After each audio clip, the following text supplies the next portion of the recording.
নমস্কার বন্ধুরা, আমি মৌসুমি পড়ে কথা বলছি। বন্ধুরা, আমি আজকে এসএসকেএম হসপিটালে গিয়েছিলাম। এসএসকেএম কেন, এখন অনেক জায়গায় ন্যায্য মূল্য হয়ে গেছে, যে কোনো হসপিটালে যাবেই ন্যায্য মূল্য দেখতে পাবেন। তা গিয়েছিলাম, ওখানে আগে 78% ডিসকাউন্ট দিত, তা এখন নতুন সরকার আসার পরে দেখলাম 88% ডিসকাউন্ট দিচ্ছে। তা ওষুধের গায়ে যে প্রিন্টগুলো ফেলা থাকে সেইগুলো দেখলে হচ্ছে চক্ষু চড়ক গাছ হয়ে যায়। একটা শ্যাম্পু কিনতে গেছি, দাম নিচ্ছে 70 টাকা 50 পয়সা এরকম দাম নিচ্ছে, কিন্তু প্রিন্ট ফেলা আছে কত, 590 টাকা। কেন ফেলা থাকবে? কেন ফেলা থাকবে?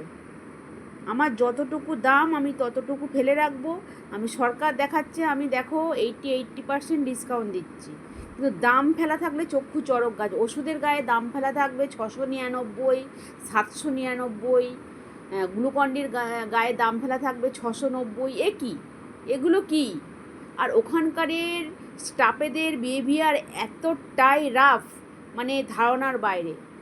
ওষুধ তো মানে কিনতে গেলে হাফ ওষুধ ভুল দেয়। আজকেই ঘটনা ঘটেছে, মেয়েটা প্রেসক্রিপশানে মার্ক করে দিয়েছে এই ওষুধটা আমার 1 পাতা দরকার, তাকে দিয়ে দিয়েছে ভুল ওষুধ।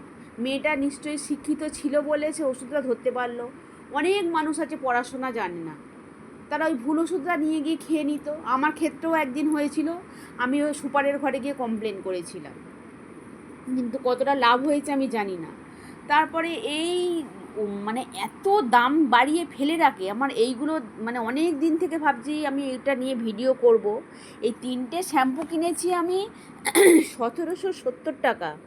হ্যাঁ, ডিসকাউন্ট দিয়েছে, মানে এত দয়ালু সরকার।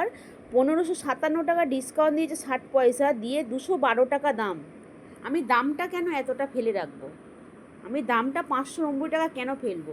তারপরে আমি একটা শ্যাম্পুর গায়ে দেখলাম, আমার যতটা মনে হলো, এটা দেখুন বন্ধুরা, কালিটাকে মানে লেখাটা কোনো কিছু দিয়ে তোলার চেষ্টা করা হয়েছে, দিয়ে এখানে কালি লেখা লেখা আছে, দিয়ে আবার ডেটটা মনে হচ্ছে ঠিক করেছে। আমার তো এইগুলো তো এখন খুবই হচ্ছে, মানে কালির ডেট তুলে দিয়ে আবার নতুন ডেট বসানো হচ্ছে। এটা ভালো করে দেখুন বন্ধুরা, আমি কতটা দেখাতে পাচ্ছি আমি বুঝতে পারছি না।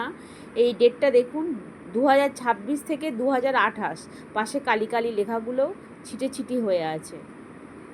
তো যাই হোক, মানে কি বলবো, আমার কোনো ভাষা নেই। আমি অনেকদিন থেকে ভাবছিলাম ভিডিওটা করব। আশা করি আপনারা এই ভিডিওটাকে শেয়ার করবেন ও আমার পাশে থাকবেন, আর লাইক করবেন, কমেন্ট করবেন। নমস্কার বন্ধুরা।